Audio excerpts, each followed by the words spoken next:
No matter how good a party crasher you are, you will not get access. And exclusive VIP events. We have a heavy screening process. You can't just buy a ticket.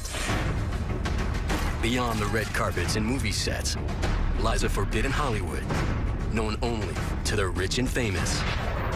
Life for a Hollywood VIP is so different from the normal civilians. They can have anything they want at any time. But what really goes on behind the scenes?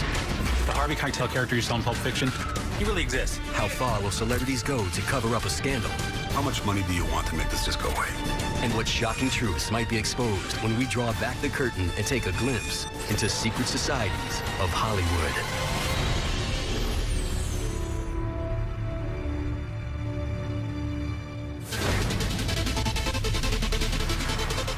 Hollywood, California. For nearly a century, it has been the playground of the rich and famous. But behind the locked doors and security gates is a world known only to a privileged few. A world that those on the inside will do anything to remain a part of. The creme de la creme of all of Hollywood. They can have anything they want at any time. The kind of things that we are told but can't print would blow your mind. If you're famous, you can get anything. Ever since the earliest days of Hollywood, members of the entertainment industry elite have had to form secret alliances to remain viable in the world of luxury and privacy they've come to cherish. But what are these secret societies? Who's in them? And what do you have to do to be a member? When it comes to getting away with things, celebrities get away with, I would say, everything. Celebrities like to hang out in their kind of secret groups, in their secret clubs. Being a Hollywood VIP comes with one very important perk. Something only money and fame can buy. VIP access. And nowhere is that more important than at the doors to the city's most exclusive clubs and parties. The top nightclub VIP rooms are difficult to access. You have to know the right person or be the right person, and that's it. And once you get in there, it's a free-for-all. Celebrities let their hair down, and it's a party. The VIP rooms in Hollywood now are sort of obsolete in favor of VIP clubs. So you do smaller clubs that cater to the kings and queens of the city. And then within that, you have tables that create the real estate that they even feel more protected. Dean May and Tony Daly are two of Hollywood's most prominent party promoters. Born and raised in Los Angeles, they've turned their personal relationships with the rich and famous into careers as party promoters for SPE, one of the world's preeminent luxury hospitality enterprises. Los Angeles is a promoter-driven town. Promoters are the kings of LA, and what good promoters are doing what nights is kind of dictates what goes on.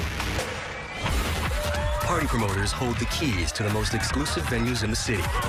Back up, guys. They strive to give their celebrity clients not just a safe haven away from the public and paparazzi, but also a unique experience that'll keep the town's A-listers coming back for more. One of our venues, the Sayers Club, you actually go through what used to be a hot dog stand. It's an indiscriminate front entrance, no signs, and you're either in or you're out. There's no line. There's a club on Hollywood Boulevard where they open 3 different doors, and only one door actually opens. Once you get inside, the girl on the bed asks you a question, and if you answer it right, a hydraulic system pulls the bed away with the girl on it, and it reveals a stairs that takes you down into the bar. It's so elitist that we don't even do a red rope. You just don't even know where it is.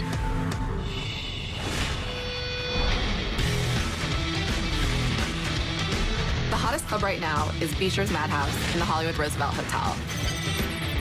You enter through a bookcase, and once inside, it is like a circus. There are little people working as bartenders. There are burlesque dancers. There are transvestites. I mean, it is a madhouse, and celebrities love it. You're never quite sure what's going to take place inside there. Miley Cyrus loves to party there. It's become a place where every A-lister likes to go. Paris, up here, baby. Come on. I would say that the hardest consistent door to get into in Los Angeles is Greystone Manor. It's probably in 15 rap songs right now. It's got a Sunday night hip-hop party that people will literally come to Los Angeles for. Of course, for some celebrities, the best way to make sure a club meets your expectations is to run your own. Stars like Charlie Sheen, Jay-Z, and Shaquille O'Neal have invested big money in VIP venues where they can party hard with their very own inner circle. And all away from the prying eyes and cameras of the paparazzi. Bootsy Bellows has become a really big place for especially young Hollywood. It's owned by David Arquette and John Terzian. And what happens inside that club doesn't get out. So celebrities know that they can go there, they can party, they can dance. Selena Gomez famously went to Bootsy Bellows for her 21st birthday. Those who manage to get past security at these Hollywood hotspots enter a world where celebrities and their pals can behave as they please. There's no holds barred. They'll have these buffets where you have this beautiful woman or beautiful man laying on a table just covered in sushi. And everyone will come up, and I've watched this. It's just take the food off them, and you slowly reveal each part of their body as you eat this amazing sushi. It's amazing. Of course, it should come as no surprise that in a world where money talks, the one who spends the most talks the loudest. There was a guy who just spent $1.3 million in one evening buying 15 liters of Ace Rosé at over $100,000 a bottle. You'll see guys come in and there'll be 5 of them and they'll order 50 bottles of Cristal. And then before you know it, everybody's carefree because this guy's paying for everything. And, you know, you try and drink the whole 50 bottles. It makes for an amazing night when those guys come in. It's a lot of fun. Sure, these nightclubs are wild and crazy, but believe it or not, they're just a warm-up for what goes on at the even more exclusive after parties. What people don't know about Hollywood is, even though the bars shut at 2, that's when things get going and you go to the private house parties. It's like a high-end frat party at some $10 million mansion. Yeah. After hours house parties, you're more likely to see celebrities than you would inside the nightclub because it's more sheltered. And in the club, different people can get in. At house parties, it's way more controlled and there's more security. No matter how good a party crasher you are, you will not get access. In a town like this, the real power brokers aren't the studio chiefs. They're the party promoters, the bouncers, and the bodyguards. They're the gatekeepers who decide who gets in and who gets close. They also do whatever it takes to ensure that what happens at the party stays at the party. In fact, they confiscate your cell phone, and they run a metal detector over you to make sure that you don't have any other things that they missed. They also take the batteries out of the cell phones, just in case you manage to grab it. They'll even sometimes have people sign up NDAs, so non-disclosure confidentiality agreements, so that if somebody does speak about their night with Justin Bieber or whatever it might be, that they could actually get sued. Located just 24 miles northwest of Hollywood, the gated hilltop community of Calabasas boasts A-list residents like Jennifer Lopez, Drake, and the Kardashians. It's also home to the most infamous event in town, Justin Bieber's Wild Kids Parties. Justin Bieber is known for having quite wild parties, and we know this actually because some of his neighbours have spoken. They've been very angry about the noise and the loud music and the driving of the fast cars in the neighbourhood. Now, he didn't always make people sign non-disclosure agreements, so we do know what happens in some of his parties. It's one guy for 4 or 5 girls. Now, what Justin would do is he would go up to the girls and he'd ask them 3 or 4 or 5 questions. And if they gave the right kind of answer that Justin was looking for, then he would take them back into a bedroom. It's generally different women every single night. And these parties are becoming legendary, and they are definitely an exclusive ticket, but maybe not a ticket that you want your daughter to go to.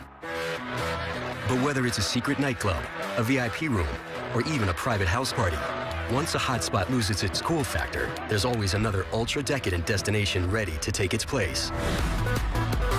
There's so many parties in Hollywood that you can't talk about. Every night, there's secret things happening all over the place that if you discussed, then you'd never be able to go to again, and you wouldn't be knowing about them. Coming up. One thing that a convention always needs, hookers. And Cannes provides the very, very best. Whether it's bondage and discipline or dressing the celebrity up like a baby and, you know, putting a pacifier in its mouth and changing its diapers, you can get that in Hollywood as long as you can pay for it, and it doesn't come cheap.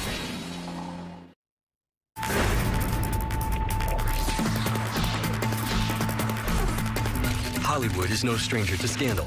And when it comes to media coverage, the sexier the scandal, the better. But whether it's a leaked sex tape or an actor coming out of the closet, there's much more going on under the Hollywood covers and within Hollywood's secret societies than the public knows. I've heard some crazy stories over the years about what really happens at these private parties, from wife swapping, swinger parties, just nakedness, a ton of drugs. There's one particular starlet, very young in Hollywood at the moment, that apparently walks around her parties naked. Some of these parties become very erotic. You walk into this beautiful ambiance of Eyes Wide Shut masquerade, and everyone's kind of anonymous. And as they loosen up through the evening, they become less anonymous, and people make new friends. The experience is very kind of Cirque meets 50 Shades. Heidi Fleiss, a.k.a. the Hollywood Madam, became a celebrity herself when it was revealed she had been supplying prostitutes for an elite clientele, including everyone's favorite bad boy, Charlie Sheen. The sex parties that have existed in Hollywood for years, if not decades, are stuff of legend. There was a Chinese guy, I won't mention his name, let's just call him AC. AC used to run a weekly party, and people would show up in their Mercedes and their Bentleys, and it was like you had a harem. Mostly strippers and porn stars. They mingled with you while you were having your drinks, and then you'd see people couple off and move into various rooms in the mansion, and it was wholesale prostitution. More recently, Michelle Braun ran Nikki's Girls, an online brothel, arranging introductions between ultra-rich men and everyone from Playboy models and actresses to beauty queens. Michelle Braun got started in the business because she was at a party. This dot-com millionaire said, you know what I'd really like to do? I'd really like to have sex with a Playboy playmate. She called up one of her friends who was a playmate and said, there's this guy who's willing to pay you $50,000 for sex. The woman said, I'm in. So Michelle went back to the guy and said, she's willing to do it, but it's going to cost you $250,000. Michelle Braun made $200,000 that night and was hooked. She was very much a Hollywood player and had a great business sense. Rich guys have needs, and she filled it. She was allegedly supplying girls to everyone from Tiger Woods down in Florida to anybody here that wanted a specific playmate, a specific porn star, or just someone, you know, that they picked off her catalog on the internet. So ultimately, she got busted for transporting women across state lines for purposes of prostitution.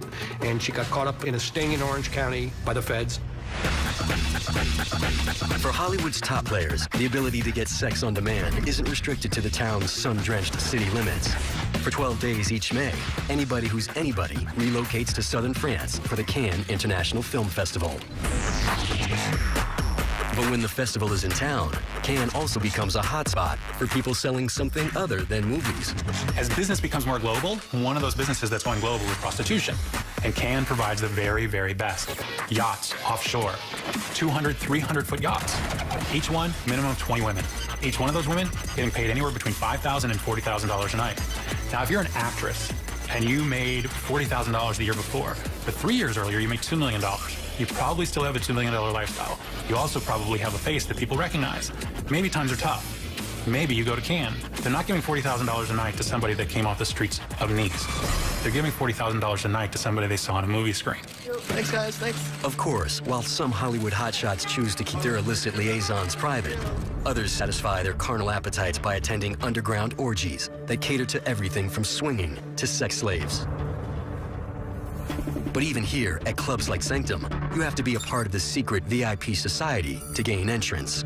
You can't just buy a ticket like going to Burning Man. They will decide who's allowed to come to their parties, and the ticket price does weed out anyone who may not be appropriate for the party. I believe that Sanctum is the most secret society. It's so different from a normal party or a club. It's definitely a taboo. If you want to have sex in any room, you may, because that's what it is. It's a sex party. It's really an exciting and different kind of feeling because you even get to smell the sex in the air, opposed to just sitting at home and watching porn. There are dungeons where these dominatrixes are legally, you know, beating the hell out of these entertainment executives and or actors and even actresses, you know, who are into that sort of things. I know a lot of dominatrix who are making enviable amounts of money doing it. There's definitely been simulated, you know, shows going on. I once saw one where Marie Antoinette herself was there, and she and her pony were having a great time together, and I thought, now that's a party. Whether it's bondage and discipline or, you know, infantilism, dressing the celebrity up like a baby and, you know, putting a pacifier in its mouth and changing his diapers. You can get that in Hollywood as long as you can pay for it, and it doesn't come cheap. For the Hollywood elite, nothing is out of bounds or out of reach. And A-list access extends well beyond wild parties and secret sex clubs. For the rich and famous, everything from shopping to eating dinner is done VIP style. Coming up. Celebrities are going to these private recovery centers where, under a different name, they're being taken care of by people who agree never to speak of it. There's different rules for celebrities than there are for the rest of the world. juries don't convict celebrities. You can go anywhere you want. You can get anywhere you want. I'm not going to bitch. It's amazing life.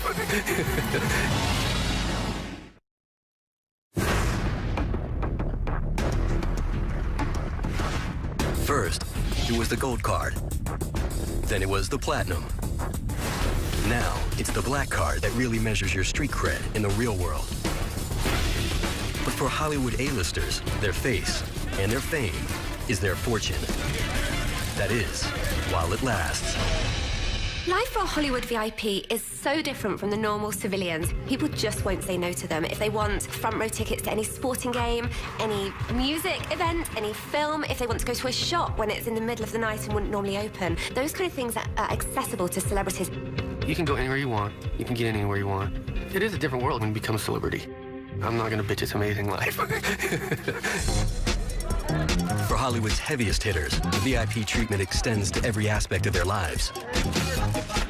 When flying into Los Angeles, a true celeb makes the scene in a private plane, and waiting to pick them up is the real Super Shuttle. There is a certain phone number that you call when you come into town.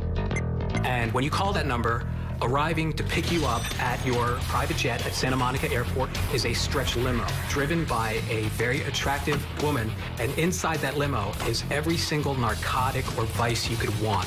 And it's there for your beck and call. You just have to know who to call. And that number just doesn't go out to, you know, anybody. And if you thought you'd catch a glimpse of J-Lo shopping for munchies at the local supermarket, forget it. Hollywood VIPs definitely do not shop like regular citizens. For the right VIP, I can close stores. Stores usually get closed down when it's such a big customer that they have no other reason to stay open. They'll make more money on this one customer alone than they would all day with pedestrian shopping for a scarf or perfume. But for Hollywood VIPs, the most important access is to other celebrities. And where better to rub shoulders with your fellow members of the rich and famous than at places like West LA's Equinox Fitness Club, where superstars from movies, TV, and music suit up to get all up close and sweaty on the basketball court. It's called the E-League, a secret club that holds weekly closed-door matchups, and it's masterminded by film producer and former NBA marketing guru, Shane Duffy. He decided that he wanted to get the best players he could to play in the league. All celebrities, but they had to be good. So he has a personal tryout for every celebrity. Snoop Dogg had to try out. Frankie Muniz had to try out. Justin Timberlake had to try out. And this league pits all these celebrities against each other. And when E-Leaguers like Leonardo DiCaprio, Adam Sandler, Ice Cube, and Will Ferrell leave the court to grab a bite, they do it Hollywood style. No reservations required. What you don't know is that there's always a table kept vacant in the top Hollywood establishments, just in case Justin Bieber or another A-list star wants to come in right at the last moment. VIP tables are for a certain level of VIP. And then there's like another level of VIP. There's like the table that's like, you want everybody that walks into that restaurant to see you sitting there. Because you want everyone to walk and be like, oh, dude. It's that other table that's like way over there in the back, in the corner, where no one can really see, where the lights are a little dimmer. Those are the real VIPs. Right now in LA, the hardest table to get is at Urasawa. It's like 10 cents. Very delicate, beautiful things, and very artistic with their taste and their smell and the texture. And it's about $500 a person. It's worth it. Of course, if you're really an A-lister, you need to do more than just spend your way to the top. You need to be invited. And for the right price, you can join one of the town's ultra-private, members-only clubs, like Soho House, hidden in plain sight on top of this 14-story building on Sunset Boulevard. It's the one place where celebrities actually feel safe. Soho has initiation fees, annual membership fees, there's applications to fill out, and you have to know somebody. You can't just go up and knock on the door and say, I'd like to go to Soho. But believe it or not, the real Hollywood e-ticket, as far as private clubs go, can be found at the very place where the e-ticket was invented. That's right, Disneyland. Because for Hollywood celebrities, Club 33 really is the happiest place on Earth.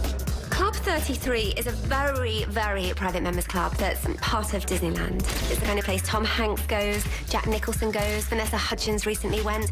Even if you're a celebrity, you need serious cash to be able to go here. It's a $25,000 initiation fee, and then it's $10,000 every single year. In Hollywood, even more important than how much money you have is who you know. Several nights every summer, a select few are invited to a secret location just west of downtown LA in Hancock Park. At a 100-year-old mansion, the chosen ones drink and mingle in a secluded garden, waiting to experience a show most in Hollywood have never even heard of. But this ultra-exclusive venue is not what you might expect. It's run by magicians, the only people more secretive than celebrities. Originally opened in 1933, Brookledge was a favorite hangout of Houdini and Orson Welles, and is the precursor to Hollywood's world-famous Magic Castle, where only members and their guests are allowed in. The Magic Castle is the most unusual club in Hollywood. And they actually have secret rooms. It's very difficult to find out information about what's going on inside. In 2009, the owners of the Magic Castle upped the ultra-exclusive ante when they reopened Brookledge, which has been closed since the castle opened in 1963. And no cameras have ever been allowed through the gates, until now. Let's hope nothing too sinister happens tonight. What they allowed to be filmed reveals a mashup of music, magic, and the bizarre. I've seen everything here, from prestidigitation to performance art to literally life-endangering tricks. But most in Hollywood will never see what goes on at the Brookledge Follies because it's strictly invite only. If you don't know someone who knows someone, there's no way you would hear about it or get in. There's a lot of secret Hollywoods, and this is definitely one of them.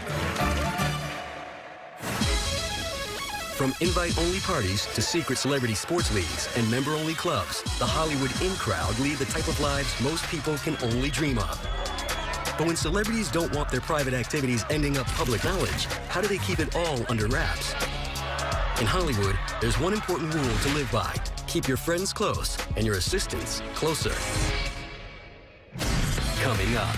It's like running away to join the circus, but then discovering that when nobody's looking, the animals do unspeakable things to each other. Hollywood fixers, they're human garbage men, and they clean up the messes that celebrities and power brokers leave in their wake. In Hollywood, a celebrity's closest allies aren't their friends, managers, or agents. It's their personal assistants. Why? Because no one has more dirt on the stars than the people hired to do their dirty work. And one of their jobs is to keep their mouth shut. Personal assistants have actually peed in cups for the celebrities so that if they're having a drug test, the celebrity comes across as clean. In many celebrities' lives, there is the public persona they put out, and then there's the secret life that they want to protect. So they make sure that anyone that they do allow into this secret world, they can control. Having intimate knowledge of a celebrity's life makes personal assistants a secret society within a secret society. It's a tight-knit community fueled by loyalty and discretion. A celebrity assistant may be the one who, if there's going to be a raid, disposes of the drugs. They are asked to maybe drive after an accident, pretend they were driving when the celebrity was driving. When you become an assistant to a celebrity or a Tinseltown bigwig, it's like running away to join the circus, but then discovering that when nobody's looking, the animals do unspeakable things to each other and to themselves.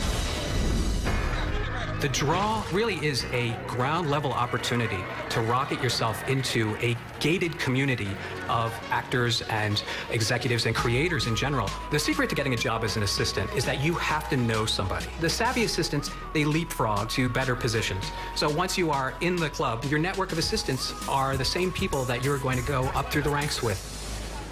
In Hollywood, personal assistants handle nearly every aspect of their employers' lives, giving them access to social security numbers, bank accounts, family secrets, health records, and other intimate personal details.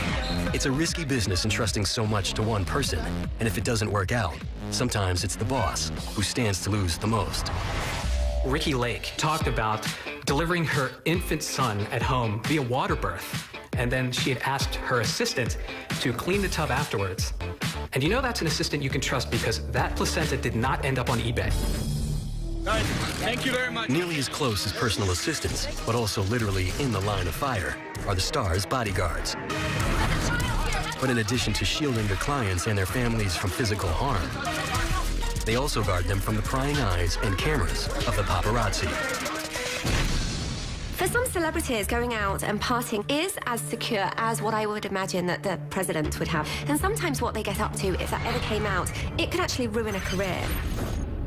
Hey, none his face, man. Back up. Some, shall we say, overzealous bodyguards have even been sued while in the employ of megastars like Justin Bieber,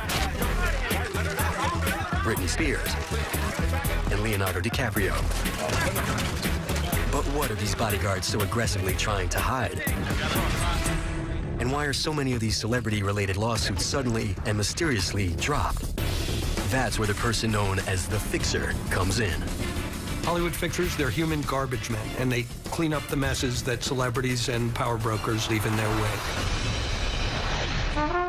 Hollywood fixers go back to the golden age. These are shady gumshoe types, not unlike myself, who know how to assess a situation when there's a problem, when irreparable damage can be caused to the celebrity who's involved in something shady, and these are the guys who make the problems go away, hence the name fixers.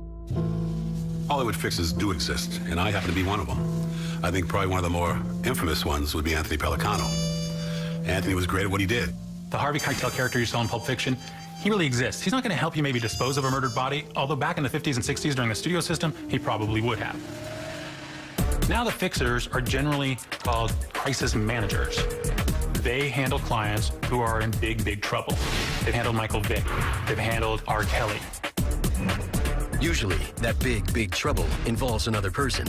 Maybe the victim of a star's temper tantrum, a battered lover, or someone with incriminating information or photos. Sometimes the injured parties can be convinced not to go forward. And if you don't have an injured party going forward or somebody who wants to cooperate with the investigation, you have nothing. You just want to find out how much money do you want to make this go away. And you'd be surprised. Greed is good. But there are some problems even a fixer can't fix, and where bodyguards and personal assistants can only go so far. What happens when a Hollywood VIP's worst enemy is himself? Coming up. In Hollywood, the VIPs, quite often, their drug dealers are actual physicians. I'm shocked at the life that these people live behind these gates.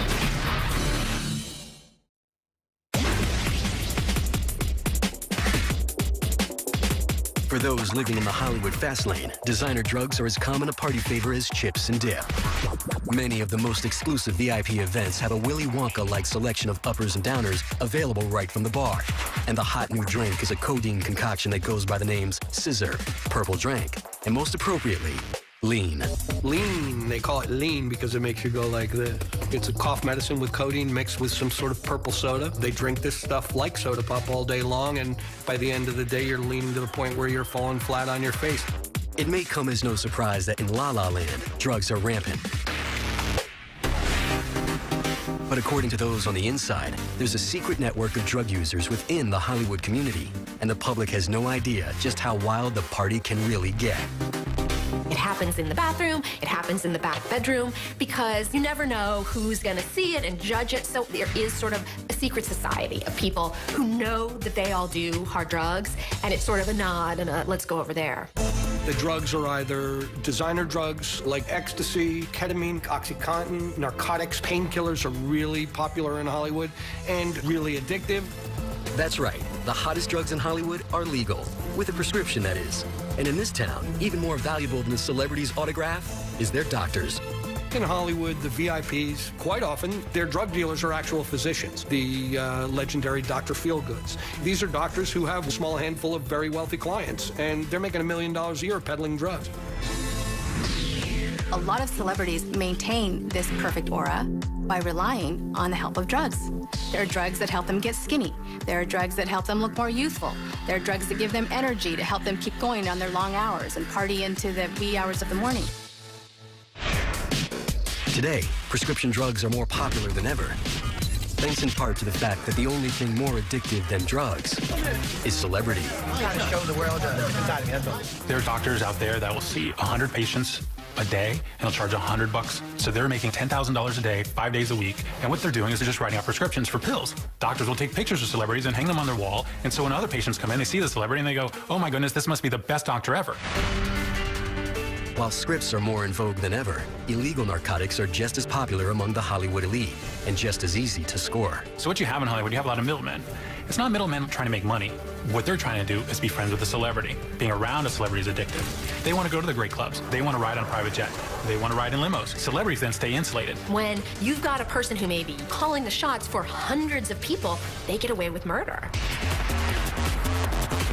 But could it be more than just the baller lifestyle and unlimited access that's behind the widespread drug use in Hollywood? Some believe the very traits that drive a person to be famous also leave them more susceptible to becoming addicted to hardcore drugs. There's kind of been studies about it, actually, that there's a certain type of personality that wants to become famous, and it's a very similar kind of personality to people who do have that kind of addictive gene. When Tom Sizemore was doing Natural Born Killers, there was a scene where he had to snort cocaine, and he went and asked a grip and said, "Get me real cocaine, because that's what I need to do," and that's what happened.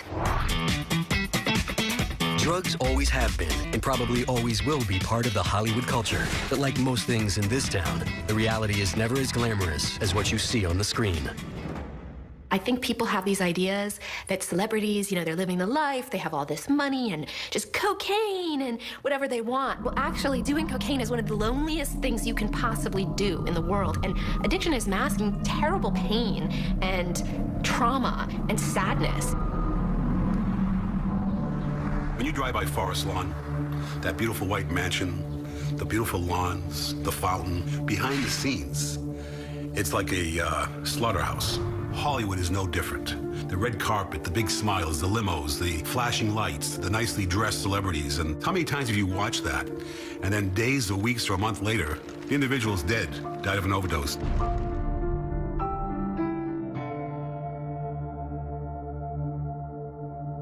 I'm shocked at the life that these people live behind these gates. Sooner or later, most drug addicts end up behind bars. But when you're among the Hollywood elite, a dangerous meth habit is more likely to land you in a Malibu mansion. Coming up. Rehab is probably one of the biggest scams going. Look, I get art therapy, I get horse therapy. I don't get combining the two. In Hollywood, drugs are so much a part of the culture that most heavy hitters will take a bump with as little fear of the law as a jaywalker. There's just tons of people who are ready to give you what you want. It's nuts. But even A-list addicts eventually have to face the music. Only for them, it's a much different tune. The bottom line is when you're wealthy and you have a certain amount of fame to your name, you tend to get away with a lot of stuff. When celebrities hit rock bottom, high-end rehabs are there to help them pick up the pieces. While the Betty Ford Clinic used to be the hot ticket for celebrity rehab, it pales in comparison to the newer luxury treatment centers catering to the stars. 2 years ago, we thought $30,000 a month was a lot to pay for a month-long stay in a rehab. Now we've got recovery centers that are charging up to six figures, $96,000, $100,000 a month. There's no secret why the rehab and recovery industry in and around Hollywood is probably a $25 billion a year industry.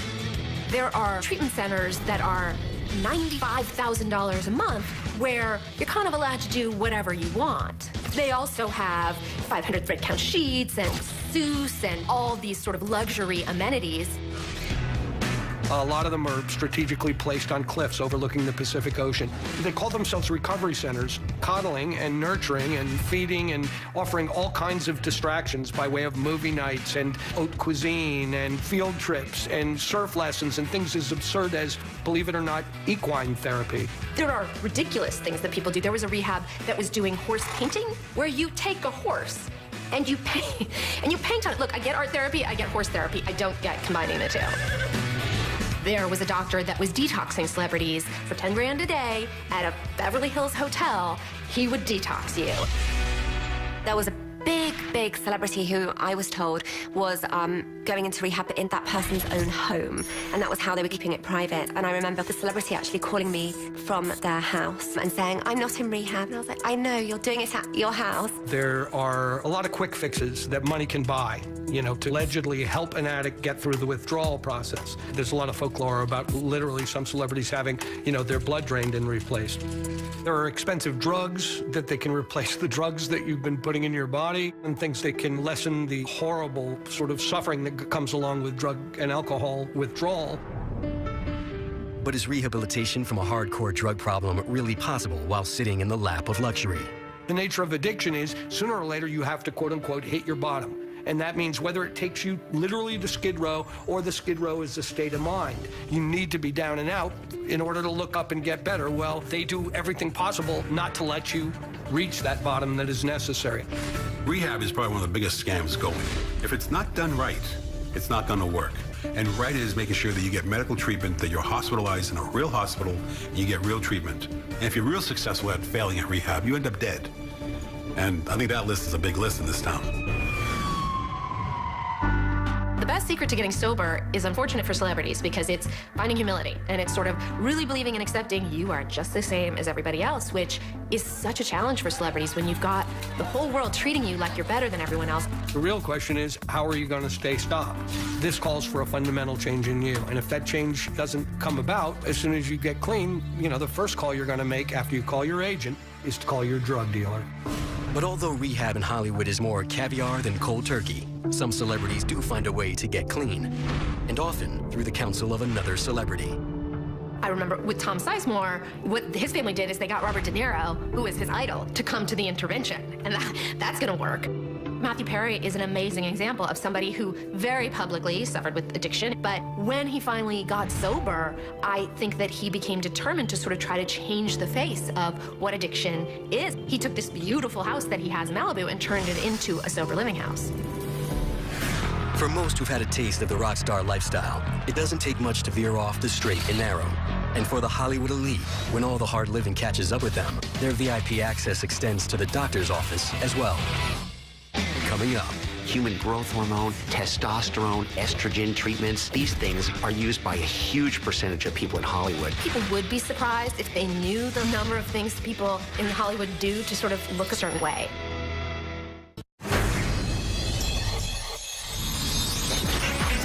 In LA, you can party like a rock star, pop pills like candy, and even do a couple of stints in rehab. But one thing you can't do is let it take a toll on your looks. How do Hollywood VIPs manage to live life in the fast lane without showing the mileage? And what secret societies exist to keep the beautiful people looking beautiful? I think people would be surprised if they knew the number of things people in Hollywood do to sort of look a certain way. When people become famous, I immediately notice that they lose weight and their hair gets blonder. Their teeth get whiter, and then they get capped, and then their wrinkles start to disappear, and then their nose becomes thinner, and then their chin becomes a little more defined, and then their breasts become larger. In Hollywood, you basically bring two things to the table, talent and your looks. Your talent perseveres, but if your looks don't, you're out. Shrouded in a veil of secrecy, the world's top health and beauty gurus are called in when a celebrity is preparing for a role, walking the red carpet, or just undergoing some regularly scheduled maintenance. The first line of defense against Father Time is Hollywood's Barbell Brain Trust, the top personal trainers in the industry who train their clients either at their homes or at ultra-high-tech underground gyms. There definitely are ultra-exclusive gyms. I mean, Hollywood's all about being VIP, being ultra-exclusive.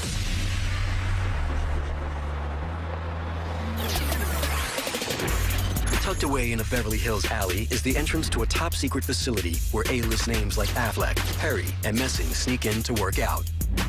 In-demand celebrity trainer Adam Ernster built the aptly named Bunker Gym, complete with high-tech biometric access, so his clients would have a private place to break a sweat. The Bunker in Beverly Hills is an ultra-exclusive, invitation-only gym. It has a paparazzi-proof garage and is very difficult to get into. Inside, it has state-of-the-art equipment and amazing instructors. While it might be uncool to pant in public, you have to wonder if there's another reason VIPs prefer to get fit under top security. They just look better than everybody else. I always say that Hollywood celebrities are like humans on steroids. But some celebrities don't just look like humans on steroids. Every year, more and more athletes are getting exposed for steroid use. But it's not just sports stars that feel the need to juice. When an actor has to get ripped in a hurry, there's no better way to prepare for a performance than with performance-enhancing drugs. One story that I think is a big one in Hollywood that people are reluctant to talk about is how actors transform their bodies for roles.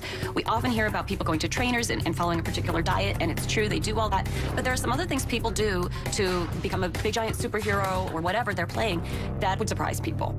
Everyone's looking for that quick fix. And for celebrities, it's their job to stay fit, to look good, to be at their peak all the time. So they're trying to lead superhero lives. And it's not just steroids that actors are injecting to preserve their youth. Hollywood is very into hormone treatments, injections to keep your skin looking amazing, to keep your body fat down, to allow you to get ripped. People would be shocked if they knew how common it was for people to use hormone replacement therapy, human growth hormone, testosterone, estrogen treatments. These things are used by a huge percentage of people in Hollywood. Not particularly legal, but they're very effective in keeping you strong and youthful looking. But sometimes even drugs aren't enough to keep an A-lister looking up to snuff. That's when they resort to more drastic measures. Going under the knife has become Hollywood's bottomless fountain of youth. Hollywood is the plastic surgery center of the universe. Whether it's HGH or Botox, they're all doing something. Breast lifts, facelifts, nose jobs, eye lifts, lip injections. It goes on and on and on. They've all done something. Plastic surgery is something that they don't want to admit. Plastic surgery would show that they're not the most beautiful person on the planet, that they needed some kind of little extra boost to make them like that. In Hollywood, men are much more secretive about plastic surgery than women, and men do very different procedures than women. Men do, of course, hair transplants, a lot of upper eyelid surgery, some facelift surgery, and a lot of liposuction, whereas women, it basically runs the gamut. Men won't tell you about it at all. Whereas women are willing to come forward and say, yeah, I had a little nip and tuck. These days, a little nip and tuck doesn't necessarily involve a knife. The Hollywood A-list is known for being first to jump on the experimental treatment bandwagon, hoping to find the latest and greatest quick fix. I have heard from a esthetician friend of mine that celebrities are putting stem cells on their face to look younger, which is basically the umbilical cord of babies on their face. So that's a new one. I don't think I would go that far. The big thing in Hollywood right now are the non-invasive things. The laser treatments, the thermages, the ultrasounds, the heating up of the skin to prevent it from becoming lax and dropping. Another thing we do is freeze fat. If you've got a little excess fat in certain areas that's diet resistant, we can freeze it externally and the cells die and you basically just urinate them out. Vaginal rejuvenation refers to a number of procedures you do down there. Reducing what's called the labia minora is really hot in Hollywood right now. But no matter what or where they nip and tuck, if a celebrity hopes to keep their secret enhancement secret, they heal up away from the prying eyes of the paparazzi at recovery centers designed to look more like luxury condos. Celebrities are not going into any hospitals. They're going to these private recovery centers where, under a different name, they're being taken care of by people who sign non-disclosure agreements who agree never to speak of it. There's a recovery center so exclusive that they only allow 3 patients at a time. 3. That's it. Each one is charged $100,000 for 1 month. That is the most exclusive recovery center that there is. Most of the recovery centers are way nicer than any vacation that you and I will ever take. The rich and famous will go to any length to preserve their beauty and to keep the public from knowing about it. But no matter how many precautions celebrities take to ensure that their private lives stay private, in the internet age, it's impossible to keep everything hidden. Of course, for the rich and famous, there's almost no crisis their people can't manage. Coming up. There are people paid every day to stop things from going in tabloids. I've never felt that the playing field of the criminal justice system is fair and flat. It's flat and fair for some people, but it's very hilly with some big pits for a lot of others. Welcome back to New York. From bodyguards to fixers to plastic surgeons, the biggest Hollywood celebs employ an impressive entourage to keep their image intact. But living large can lead to superstar-sized problems. And when that happens, it's time to call in the crisis management team. In the face of this secret society is the publicist. We sort of get blamed for everything that goes wrong in a celebrity's career. And then you cross into the realm of damage control PR and scandals and who did your client sleep with and are they breaking up a marriage and did they have a DUI yesterday? We're sort of like a parent, an assistant, a therapist, a bail bondsman. It's crazy how much goes on and then we don't get enough credit from our clients. There are people paid every day to stop things from going in tabloids, the media, so that they shut it down real quick. Damage control has been essential to celebrities since the golden age of Hollywood, long before the time of Lindsay, Britney, and Paris. They were called flaks back in the day. You wear a flak jacket when you're in combat to shield you from bullets and shrapnel hitting you, and they used their publicists to kind of protect them from anything negative sort of flying at them. Publicists work in cahoots with their extensive Hollywood network to limit the damage from public scandal. But once legal repercussions are looming, it's time to bring out the big guns. Hollywood power players have their pick of the world's best lawyers. Lucky for them, the most ruthless ones live in L.A. Attorneys like Mark Garagos and Marty Mad Dog Singer have saved scores of celebrities from prison. Just ask Chris Brown. Chris Brown really owes a lot to his attorney, Mark Garagos, who was able to take a really horrible situation. We all saw those pictures of Rihanna's face badly beaten, and he kept him undercover for a while so people could kind of forget what happened. He brought out the story of Chris Brown and his problems, and then he had Chris really focus on his talent so people could remember what they loved about Chris Brown in the first place. A few years later, Chris Brown's a star again, and it has a lot to do with Mark Garagos. You'll see him on Larry King. He knows how to handle the media. He's very, very good at what he does, and he managed to restore the reputation of somebody that everybody in America literally hated. Garagos got Chris Brown 5 years probation. He helped get Michael Jackson acquitted and got Winona Ryder wrist slapped with a fine, community service, and counseling. Some of the secrets the celebrity lawyers use with their clients to help project this innocent appearance, they tell them how to dress, put the sweet little sweater on, wear your hair pulled back, minimal makeup. Look down when you're in court. Look sorry. Say, yes, ma'am, no, ma'am. Don't smile too much. There's different rules for celebrities than there are for the rest of the world. Juries don't convict celebrities. And it's not so much that the prosecutors are afraid of them, it's that they know that the jury of the peers are never ever going to convict them. So they just choose to offer up some kind of plea deal. The hardest thing about a celebrity trial is what I call the celebrity phenomenon. Rather than just judging them on the crime they committed, they're looking at their movie history or their athletic ability, and they already have this halo effect. I remember I was in the courtroom when O.J. Simpson walked in. I knew that he was guilty, and yet you felt that presence. He walked in with that suit that was cut beautifully, and every woman and man sat there and their jaw dropped because he just had that presence.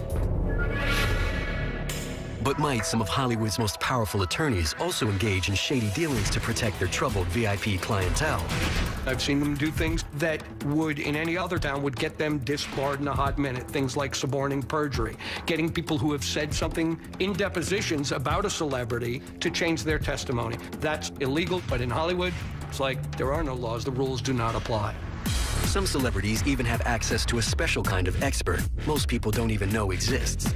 Wendy Feldman is a member of a secret society of professionals known as alternative sentencing consultants. When attorneys get stars out of trouble, she helps them stay out of trouble.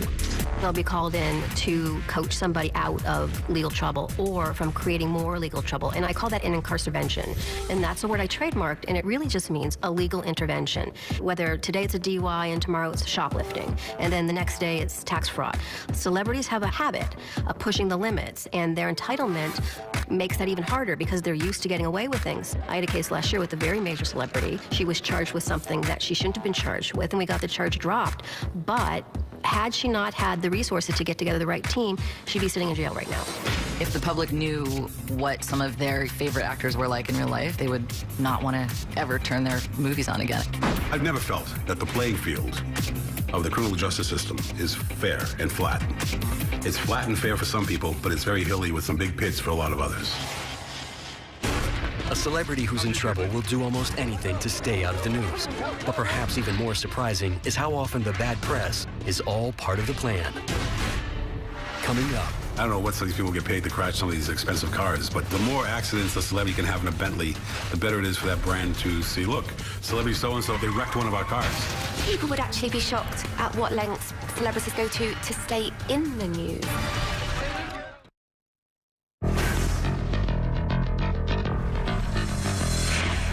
On July 25, 2012, Lindsay Lohan made international headlines when she rear-ended a Mustang with her Porsche Panamera. Although there's no reason to believe this wasn't a legitimate fender bender.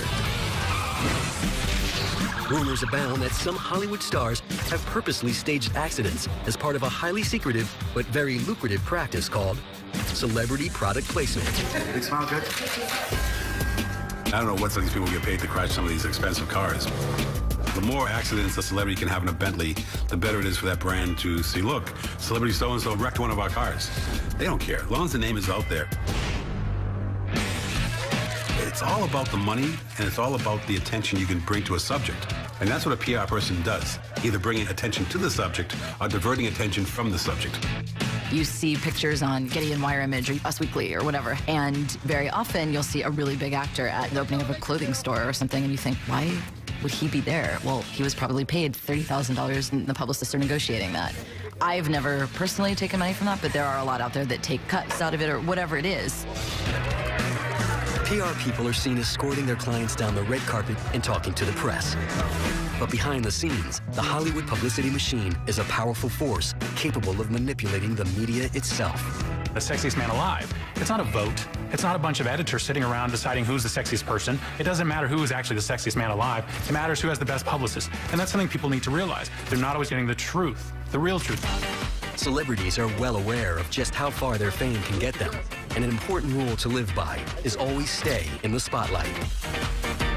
As they say, there's no such thing as bad press, and most people outside of Hollywood might be shocked to discover how often stars get caught on camera on purpose. They're their own tip sheet, and the reason that they might tip themselves out to the public is it gets really scary for a celebrity to not be in the limelight. So you might call the media and tip them off, or you might tell your friend to call the media and tip them off. More often than not, sources at rehabs or sources in jail on celebrities are created by the celebrity themselves. Every once in a while, you'll see a celebrity play out their dirty laundry to the press at a nightclub. You'll see somebody in a tumultuous relationship show up at your club and leave out the front door when normally they want to leave out the back door. And then the next day, you'll see in TMZ or on E, this so-and-so was spotted with a mystery blonde, and then they got a picture of the ex-boyfriend getting mad. People would actually be shocked at what lengths celebrities go to stay in the news. Whether it's wearing the same outfit as another celebrity so that they can appear in the Who Wore It Better commentary, or whether it's to date a new person just to remain relevant, because being relevant means that you get work. Very few people are famous in the way that I think most people assume fame works. There's probably like a dozen people at any time who are Kim Kardashian famous, Lindsay Lohan famous, where if you go outside, there's going to be paparazzi. If you're not one of those 12 people, you have to kind of find the paparazzi. You have to go to 1 of 10 places. You have to go to the Ivy, you have to go to 1 of 6 nightclubs. The Hollywood publicity machine doesn't just support celebs. It also influences which films win awards. There are PR campaigns that can be done to help actors and films garnish award nominations within all of the award shows, and I don't think the public would ever be aware. I don't even know if the public really even knows about the actual nomination processes within each award show. They're almost secret societies within all of the different organizations that handle the nominations. And there's probably a lot that I don't even know as a publicist because it goes on with executives. The campaigns for the Oscar ratchet up every year, and they're really serious. They're almost like on the level of political campaigns. Whether it's campaigning for awards, making a scene at the right club, or even orchestrating a car crash, celebrities are always finding ways to stay in the spotlight. But could there be an even higher power in Hollywood than the publicity machine? Does divine inspiration exist in Tinseltown? Or is the bottom line Hollywood's only Bible? Coming up. Not only was it okay to use sex to bring people into the organization, but it actually was a good deed because you're converting someone to Christ. Hollywood is like Sodom and Gomorrah with valet parking. Hollywood is considered by many to be the most decadent place on earth. Hollywood is like Sodom and Gomorrah with valet parking. But in a town famous for its flagrant immorality and celebration of sin, some people might be surprised to know that conservative religious institutions have more influence than any other outside groups. Christianity is big business. They own media empires. They own publishing empires. They are very, very big, and billions of dollars go into Christian programming and even movies. Mel Gibson's movies make hundreds of millions of dollars because Christians are as devout to the kind of entertainment that's put before them as they are to the doctrine that is handed to them every Sunday in church. Most people in Hollywood are not outwardly religious. And in contrast, many people in America are very religious. So what you'll often see studios do is try and figure out how to make their movie more attractive to a particular religious community. It's not in order to convert people, it's in order to make more money, which is ultimately the real religion of Hollywood. Religious themes can be found in nearly any movie, but sometimes the studios will secretly go out of their way to make sure a blockbuster caters to a Christian audience. With Man of Steel, Warner Brothers attempted to court a Christian movie-going audience, and they did that by offering early screenings to pastors, making some suggestions about scripture that relates to the movie, and generally sort of emphasizing themes that they felt were Christian in Man of Steel. It's actually not that unusual. Another movie where that was done recently is The Butler. There's even a totally different trailer for that movie, which has gospel music playing, and Oprah uses the word God, which is different from the one most people saw. Denzel Washington, Mel Gibson, and Martin Sheen are just a few A-listers who are known to be devout Christians. But many in the entertainment business find themselves drawn in by more secretive and less mainstream religions. Los Angeles is the best place to start a new religion. The way things happen here is they happen in private ceremonies, parties. So you meet people who want to take you into this place where there's some juice, there's some power, there's some wisdom. With megastars like Madonna, Gwyneth Paltrow, Britney Spears, Paris Hilton, Ashton Kutcher, and Demi Moore all having joined its ranks at one time or another, a previously secret Jewish mysticism has gained a powerful following in Hollywood, Kabbalah. It's a little-known, esoteric, ancient organization that teaches how to get in tune with the divine, how to really get in touch with God so that you can achieve your own levels of success that these celebrities so desire. How to, in a sense, become a god yourself.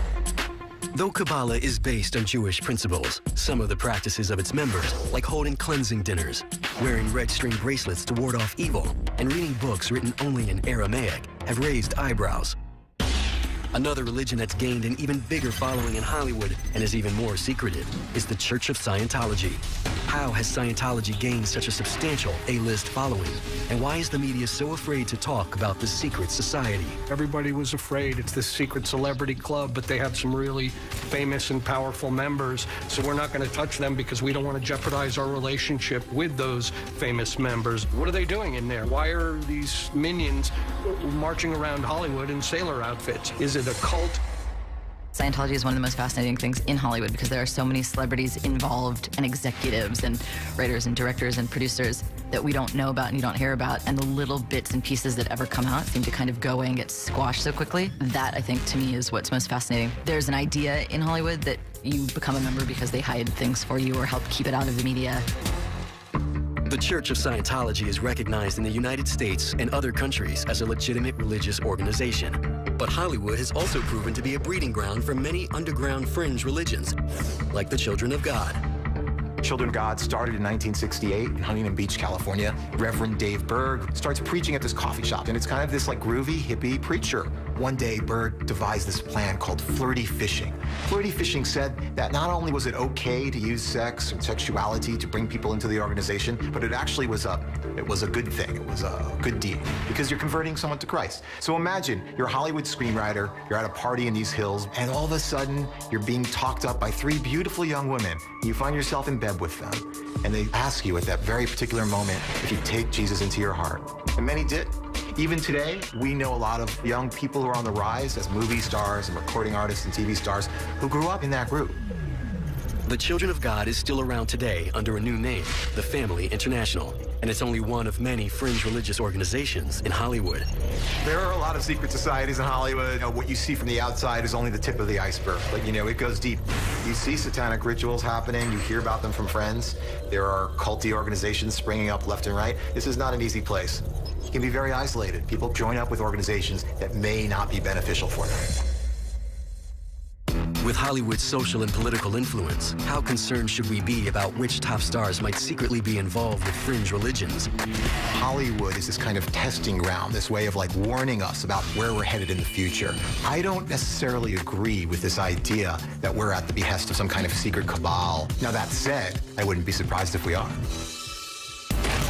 It's no secret that Hollywood has a strong effect on pop culture, and megastars may even influence people's religious beliefs. But might Hollywood wield even greater power than the public is aware?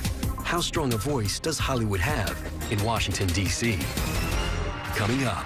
Celebrities are very forceful in the political arena. It's a lot easier to get a meeting if you're a famous actor or even a director than if you're probably an equally rich person who runs a trucking company.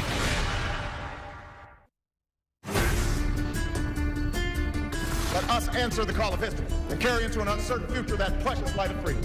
Thank you, God bless you, and may He forever bless these United States of America. For his 2012 election campaign, President Obama raked in millions from celebrity fundraisers thrown and attended by A-listers like George Clooney, Ellen DeGeneres, Leo DiCaprio, Steven Spielberg, Beyonce, and Jay-Z. Republican opponent Mitt Romney found his own big-name support from Chuck Norris, Ted Nugent, Kid Rock, Gene Simmons, and most memorably, Clint Eastwood in his Empty Chair Act. But do celeb endorsements really help candidates at the ballot box? And what exactly qualifies the entertainment industry to have such strong political influence? Celebrities are used to being in control. They're used to being able to give their opinion, and they have a lot of money. That can make them very forceful in the political arena. People in the White House or in Washington are as starstruck as everyone else in America, so it's a lot easier to get a meeting if you're a famous actor or even a director than if you're probably an equally rich person who runs a trucking company. Hollywood has been in bed with Washington since before movies even had sound. And surprisingly, one of the earliest political contributors was MGM studio boss Louis B. Mayer, a Republican. These days, there's no doubt that Hollywood is a liberal stronghold. But an underground conservative group known as the Friends of Abe is seeking to make waves from within. The Friends of Abe was started by actor Gary Sinise, who felt that Republicans needed an organization where they could meet safely without feeling they were being persecuted, and they meet either at restaurants or at people's homes. It gets almost no publicity, but we know John Boehner has come in, Eric Cantor has come in, and Judge Antonin Scalia has spoken to the group.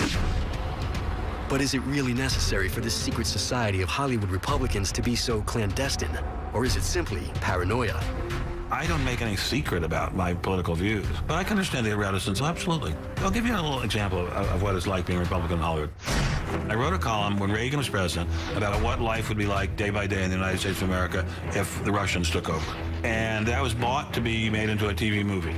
And the producer-director said he would not go forward with it if my name appeared on the screen as story by Ben Stein, which would be the normal Writers Guild requirement. Because he said, I will not have my name on the screen with someone who's associated with Richard Nixon. I think the general public would be astonished to know how incredibly, overwhelmingly liberal left-wing Hollywood is. George Clooney had the dinner for Obama, $40,000 a plate. It raised $15 million, which I remember hearing that and just thinking, that's insane.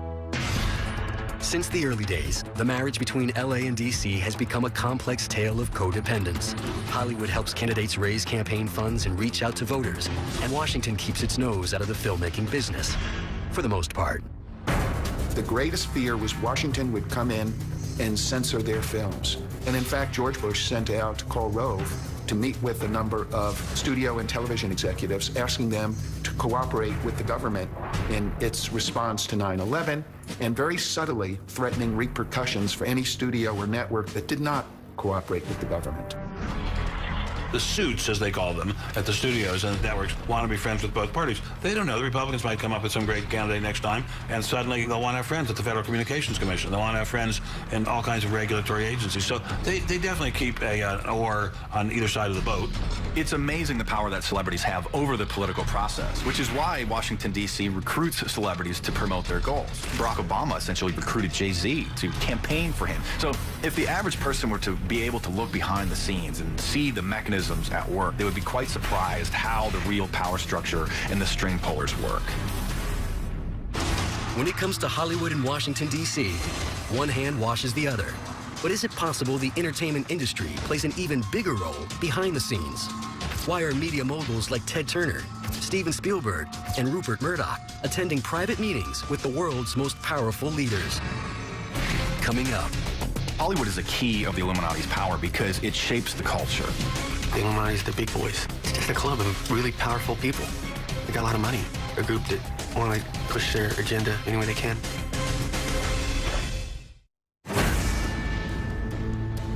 Religious and political organizations are slowly being outed as some of Hollywood's most powerful secret societies. But could there be something even bigger going on behind the scenes? The latest conspiracy theory in Hollywood is that a worldwide secret society is promoting its agenda through the manipulation of our most influential celebrities. Some call it the New World Order, while others say it's the entertainment Illuminati, linked to an ancient secret society of powerful men. The Illuminati was started in Germany in 1776 by Adam Weishaupt, who literally wrote plans down for how him and his secret society collaborators could take over the various sectors of power of society. The opinion shapers, the political power, the banking industry. And Adam Weishaupt knew back in the late 1700s that if you're going to shape a society, that you control the information. But could this ancient secret society really still be around today? While it may sound far-fetched, some people within the Hollywood community are convinced there really are modern-day Illuminati pulling the strings. The Illuminati is the big boys. It's just a club of really powerful people. They got a lot of money. A group that want to push their agenda any way they can. I don't know when they meet. I don't know exactly who they are, but got their hands in something.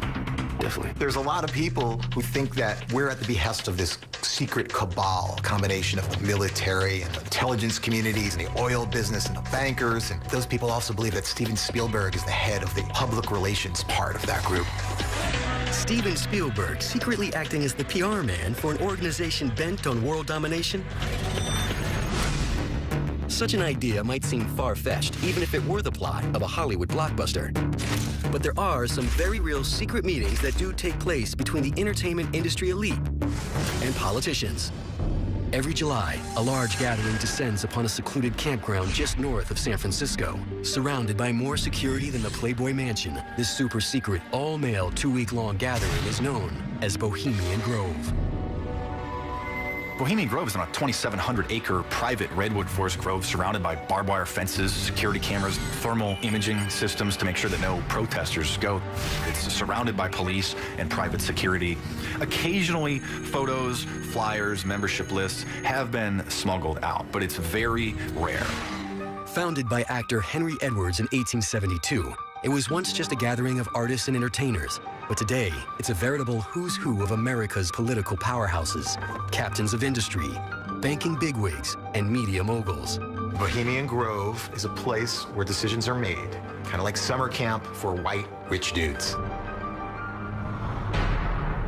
The few attendees who've been willing to talk about Bohemian Grove claim it's nothing more than a chance to exchange ideas with other powerful people away from the spotlight.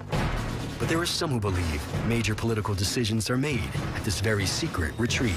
It's where the elite meet every summer, where they have these off-the-record talks about what's going on in the industries that they're involved in. The men that go there every summer are the key players in the political sphere and in the entertainment industry, in the news industry. These are the people that decide who's going to run for office. There's a famous photo of Ronald Reagan and Richard Nixon sitting around a table inside the Bohemian Grove where they were discussing and plotting their political futures and deciding who was going to run when, years before Ronald Reagan actually became president. If these are the types of deals being wheeled at Bohemian Grove, why have Clint Eastwood and James Woods been spotted there? And why is it attended by both Republicans and Democrats? Adding fuel to the theory that Hollywood is somehow influencing world events from behind the scenes is the Bilderberg Conference. This annual meeting where the world's most powerful people meet to discuss various global issues is just as heavily guarded as Bohemian Grove and is also attended by entertainment moguls like Ted Turner and Rupert Murdoch. Then you have organizations like the Bilderberg Group, which operates as a secret society of the political, banking, and media elite that has met every year in secret since 1954 without a word in the mainstream media.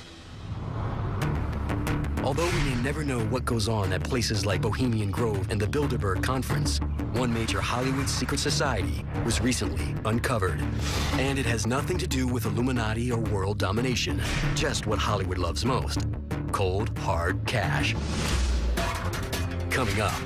Tobey Maguire was running a very high-stakes game, and I'm talking about there would be millions on that table at a time.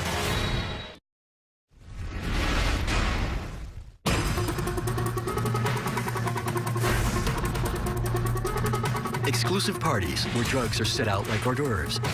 Underground sex clubs where anything goes. Fringe religions that promote prostitution. Private meetings between politicians and celebrities. In Hollywood, what happens behind the scenes is often more intriguing than anything they put on the screen. The rich and the famous in Hollywood do not play by the same set of rules. they get pretty much what they want because they have the ultimate thing that everyone wants to be near, which is fame. There's really not much you can't do in this town if you know where to look. Anything demons want to do on this earth has already been done in Hollywood.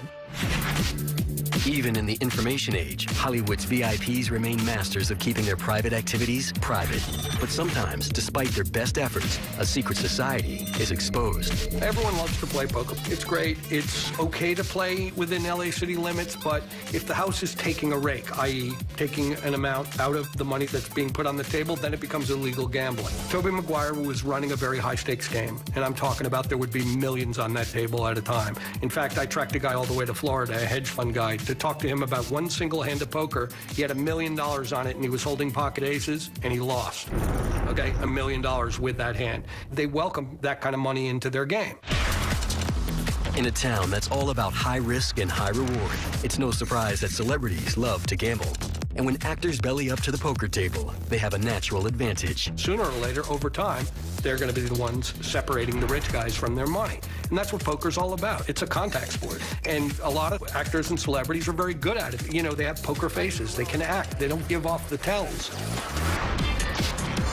Like most secret societies, the guys running this ultra-high-stakes game took measures to make sure it remained underground. They would have it up at Toby's house, in hotels such as the Roosevelt Hotel or the Four Seasons. They'd rent out suites. They had an organizer by the name of Molly Bloom. She was running the game, and it got too big. Tobey Maguire denies that either he or Molly Bloom were taking a rake, and ultimately it was the indiscretions of an outsider that led to the downfall of this secret society. Somebody vouched for a big hedge fund guy who had ripped off all his clients of millions of dollars, and he was losing that money in that poker game, and it turned into this big legal brouhaha because the bankruptcy trustee, in an effort to recover the money, found via checks that he had signed over to these guys. I mean, they left a paper trail a mile wide where the money was going, and sure enough, it was going into this game. The top secret poker game was exposed, but in the end, Tobey Maguire and his celebrity friends lived to play another day. After all, this is Hollywood. They all settled, you know, and when you settle, you know, you're not so much admitting wrongdoing as much as you are making the lawsuit go away. The bottom line is when you're wealthy and you have a certain amount of fame to your name, you tend to get away with a lot of stuff. In a town that's all about who you know, secret societies are everywhere. But might there also be other, even more incredible secret societies? Societies involving power. Societies involving money. Societies involving scandal. There are those who believe Hollywood's biggest players have more influence over our society than simply what appears in movie theaters and on television. Could it be true? Perhaps Hollywood's darkest and most secret societies have yet to be revealed. No matter how good a party crasher you are, you will not get access. And exclusive VIP events. They have a heavy screening process. You can't just buy a ticket. Beyond the red carpets and movie sets lies a forbidden Hollywood, known only to the rich and famous. Life for a Hollywood VIP is so different from the normal civilians. They can have anything they want at any time. But what really goes on behind the scenes? The Harvey Keitel character you saw in Pulp Fiction, he really exists. How far will celebrities go to cover up a scandal? How much money do you want to make this just go away? And what shocking truths might be exposed when we draw back the curtain and take a glimpse into secret societies of Hollywood.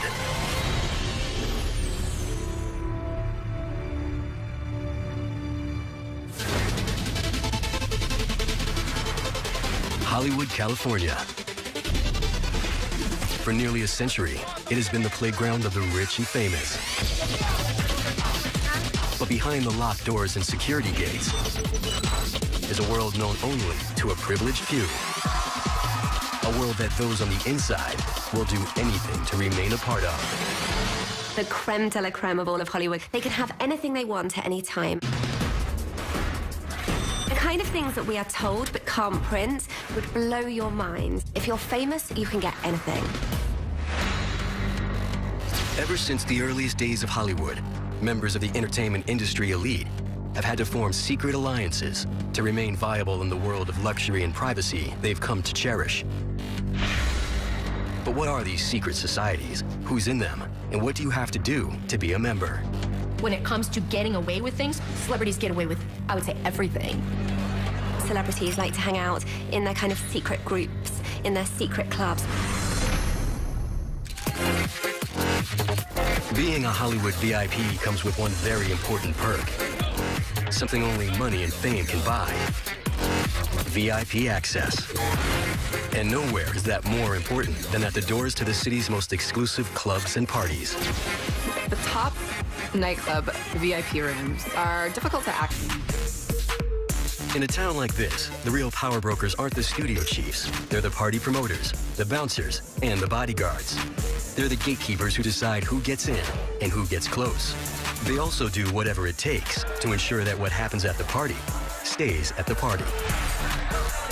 In fact, they confiscate your cell phone, and they run a metal detector over you to make sure that you don't have any other things that they missed. They also take the batteries out of the cell phones just in case you manage to grab it.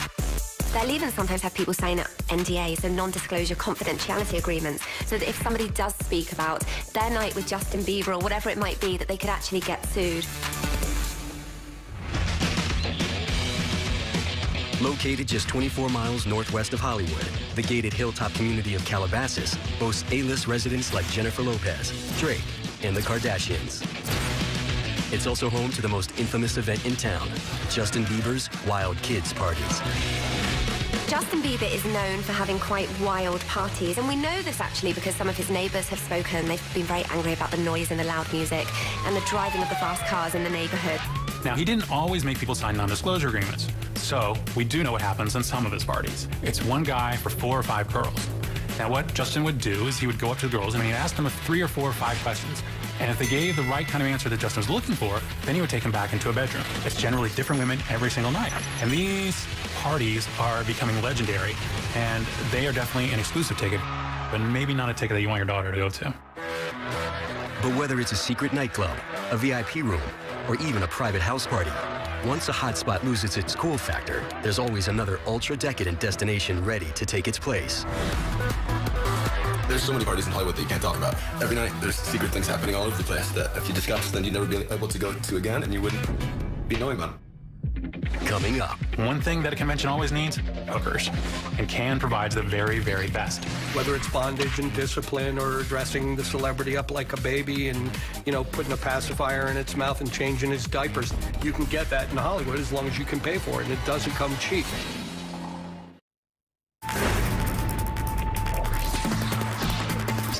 Door to get into in Los Angeles is Greystone Manor. It's probably in 15 rap songs right now. It's got a Sunday night hip-hop party that people will literally come to Los Angeles for. Of course, for some celebrities, the best way to make sure a club meets your expectations is to run your own. Stars like Charlie Sheen, Jay-Z, and Shaquille O'Neal have invested big money in VIP venues where they can party hard with their very own inner circle, and all away from the prying eyes and cameras of the paparazzi. Bootsy Bellows has become a really big place for especially young Hollywood. It's owned by David Arquette and John Tezian. And what happens inside that club doesn't get out. So celebrities know that they can go there, they can party, they can dance. Selena Gomez famously went to Bootsy Bellows for her 21st birthday. Those who manage to get past security at these Hollywood hotspots enter a world where celebrities and their pals can behave as they please. There's no holds barred. They'll have these buffets where you have this beautiful woman or beautiful man laying on a table just covered in sushi. And everyone will come up, and I've watched this. It's just take the food off them, and you slowly reveal each part of their body as you eat this amazing sushi. It's amazing. Of course, it should come as no surprise that in a world where money talks, the one who spends the most talks the loudest. There was a guy who just spent $1.3 million in one evening buying 15 liters of Ace Rosé at over $100,000 a bottle. You'll see guys come in and there'll be 5 of them and they'll order 50 bottles of Cristal, and then before you know it, everybody's carefree because this guy's paying for everything, and you try and drink the whole 50 bottles. It makes for an amazing night when those guys come in. It's a lot of fun. Sure, these nightclubs are wild and crazy, but believe it or not, they're just a warm-up for what goes on at the even more exclusive after parties. What people don't know about Hollywood is, even though the bars shut at 2, that's when things get going and you go to the private house parties. It's like a high-end frat party at some $10 million mansion. Yeah. After-hours house parties, you're more likely to see celebrities than you would inside the nightclub because it's more sheltered, and in the club, different people can get in. At house parties, it's way more controlled and there's more security. No matter how good a party crasher you are, you will not get access. Hollywood is no stranger to scandal. And when it comes to media coverage, the sexier the scandal, the better. But whether it's a leaked sex tape or an actor coming out of the closet, there's much more going on under the Hollywood covers and within Hollywood's secret societies than the public knows. I've heard some crazy stories over the years about what really happens at these private parties, from wife swapping, swinger parties, just nakedness, a ton of drugs. There's one particular starlet, very young in Hollywood at the moment, that apparently walks around her parties naked. Some of these parties become very erotic. You walk into this beautiful ambiance of Eyes Wide Shut masquerade, and everyone's kind of anonymous. And as they loosen up through the evening, they become less anonymous, and people make new friends. The experience is very kind of Cirque meets 50 Shades. Heidi Fleiss, a.k.a. the Hollywood Madam, became a celebrity herself when it was revealed she had been supplying prostitutes for an elite clientele, including everyone's favorite bad boy, Charlie Sheen. The sex parties that have existed in Hollywood for years, if not decades, are stuff of legend. There was a Chinese guy, I won't mention his name, let's just call him AC. AC used to run a weekly party, and people would show up in their Mercedes and their Bentleys, and it was like you had a harem. Mostly strippers and porn stars. They mingled with you while you were having your drinks, and then you'd see people couple off and move into various rooms in the mansion, and it was wholesale prostitution.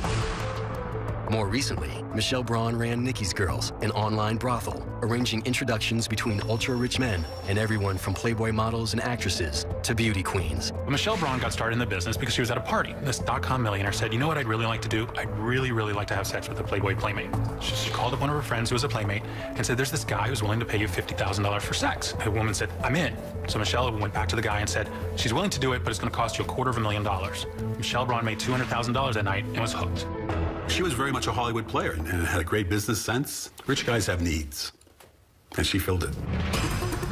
She was allegedly supplying girls to everyone from Tiger Woods down in Florida to anybody here that wanted a specific playmate, a specific porn star. So you have to know the right person or be the right person, and that's it.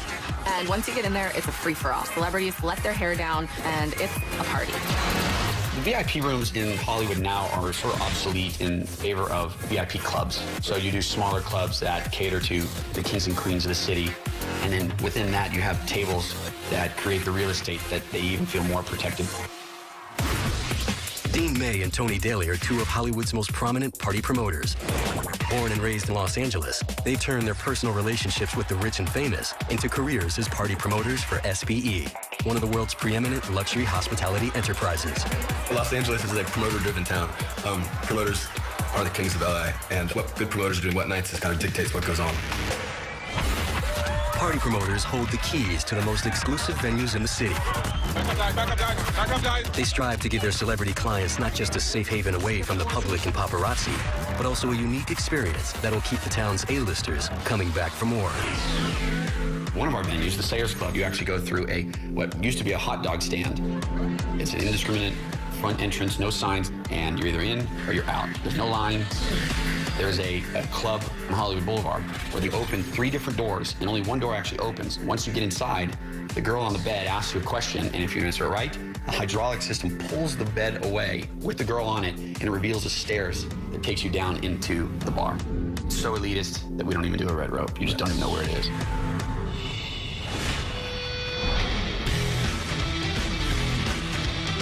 The hottest club right now is Beecher's Madhouse in the Hollywood Roosevelt Hotel. You enter through a bookcase, and once inside, it is like a circus. There are little people working as bartenders. There are burlesque dancers. There are transvestites. I mean, it is a madhouse, and celebrities love it. You're never quite sure what's going to take place inside there.